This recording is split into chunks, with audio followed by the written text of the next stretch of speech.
Hello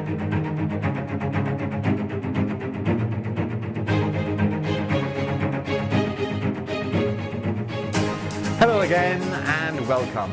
This is Colin Eves with part 3 of the Productivity Rocket. 3 steps to sustainable high impact productivity. And in video 1, we looked at the need to elevate your most important strategic priorities, your vital few. And then in video 2, we looked at ways to eliminate distraction so that you can get on and do those important things. And as an example for you to practice, I got you to, or tried to anyway, get you to immobilize your mobile phone. So we're going to take those 2 steps, and in this video today we're going to look at ways to optimally structure your workday. So we're going to take those 2 steps. We're going to create a workday of high performance. And this day of high performance will allow you to become more productive, allow you to do your best work, and do it with the least amount of stress. Ready? Okay, let's get on to part 3. Okay, I'm going to go right ahead and just say it. The way we work just doesn't work. Or rather, the way we generally work doesn't work particularly well. And the issue is that most people work in what I call a linear fashion, i.e. it's go, go, go from the start of the day to the finish. And even when the work might be of a lower intensity, for example like checking off a to-do list, it's usually still a continuous stream of all day doing without any sort of let up or break.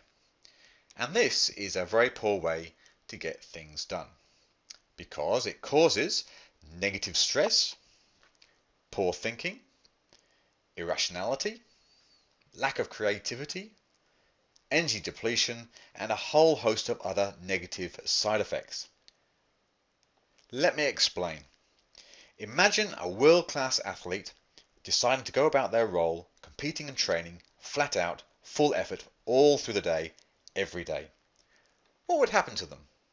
Well, they'd overtrain for a start, probably start getting injured, they'd exhaust themselves, they'd suffer stress, and eventually they'd burn out. That ring any bells? For an athlete working in a linear fashion like this without let-up, those negative effects would happen very quickly. But in the high-paced corporate world, however, the passage of time from high performance to burnout can happen very slowly, incremental to the point where you just don't notice it on a daily basis. But longer term, it's a slow death. You only have to check out the rates of work-related stress and burnout in this country. It's staggering. And if you're there in the middle of it, stressed, feeling like you know what, and perhaps on the way to burnout, your ability to be productive and purposeful will trend from average down to absolute zero. We need to be smarter than that. Okay, so what do we do that's better? Let me give you a bit of a preamble, a logical, rational argument to back up what I'm about to propose. So just bear with me here. Our universe, nature, our physical bodies work in cycles and rhythms. Planets orbit, we have seasons, your heart beats, and your brain waves. Every natural process around us is cyclical. Why should our process of work be any different? What I'm suggesting here is that instead of working in a linear way, trying to flatline it, we need to work in a rather more cyclical way, which means periods of high intensity, let's call them productivity sprints, followed by shorter periods of full recovery, just like a world-class athlete. Working with how we naturally are instead of against. And working in cycles also makes sense physiologically. Our hormone system, which regulates so many of our biological functions, also works in a rhythmical fashion. No doubt you've heard of biorhythms and circadian rhythms, that's your day-night cycle, yeah? There's also ultradian rhythms that operate within a 24-hour window, and infradian rhythms that operate outside 24 hours. We need to align and work with our physiology and those natural functions. If we try and override them and fight our biology by pushing through, like taking stimulants like caffeine and energy drinks to help us, well, we've already discussed what happens, and this is why. You can't outdo your biology. If you try, you will suffer. So like I say, let's get smart about this. Okay, so let's apply this idea in the real world. And my work smarter proposal is that you set up your workday structure in a series of what I call productivity sprints. Each productivity sprint is a set period of time, intensely engaged, fully present in one task or one like group of tasks. Ideal timing is somewhere between 1 and 2 hours, but don't get hung up on the timing thing. It's the principle of high intensity engagement that's what matters. And then after our sprint, we have a shorter period, say 10 to 15 minutes of full recovery. And when I say full recovery, I mean just that, a complete break from any kind of work. Definitely no checking of emails or your phone or talking to anyone about work-related matters, etc. It's got to be a complete recovery break. If you can, just get out into the open air and have a refreshing walk. So this is where we bring it all together with steps 1 and 2. We bring a laser-like focus to our most valuable priorities. We set up our environment to eliminate distractions, and we then go to work in a productivity sprint for a set time.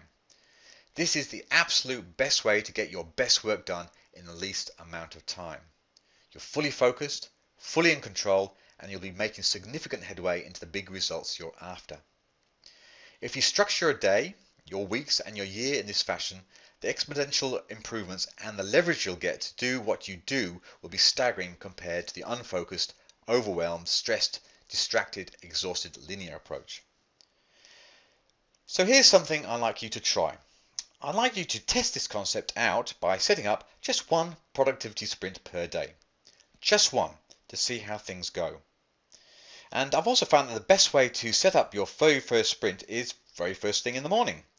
One of the reasons is because your energy levels will also be at its highest at this time. So this is the process. First of all, diary plan your sprint like an important appointment. Make sure you keep it. Secondly, state what the task is.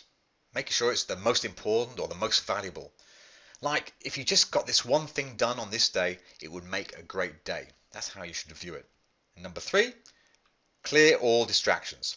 Sometimes this will be easier if it's first thing in the morning and earlier enough so that no one else is around.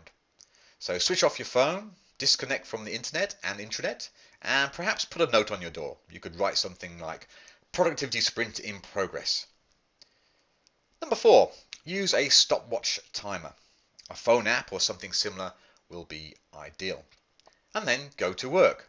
Don't stop, just stay focused and immerse yourself to the important task at hand. And then number 5, as the timer sounds, take a complete recovery break. Try that for every day. Just one productivity sprint first thing in the morning. Do that for the next month and then see your results explode. Then imagine if you did 2 sprints each day, every day. The value you'd produce and the impact you'd create would be absolutely amazing. And this is why I believe this strategy will at least triple your productivity. In the US, they've recently done a survey of many of the Fortune 500 CEOs, asking how much time they spend each day on the work that is really important to them and their company. The answer? On average, 28 minutes per day. 28 minutes! Now, obviously, I don't know where you sit with that number, but based on that, if you just did one 90-minute productivity sprint per day, you've already multiplied your most valuable work by 3 times. Okay, well, let's now check in with all 3 of those steps, all 3 steps of the productivity rocket. So, video 1, step 1, was the need to elevate our most vital few. Those important strategic priorities that provide the most value to the success of our organizations and, of course, for ourselves. And then step 2 was the need to eliminate distraction so that we could get on and do our most important work. And we're eliminating distraction by taking control of our environment, making it more conducive to work. So We're elevating our priorities, we're eliminating distraction, and then into step 3, we looked at engaging our work, engaging our productivity.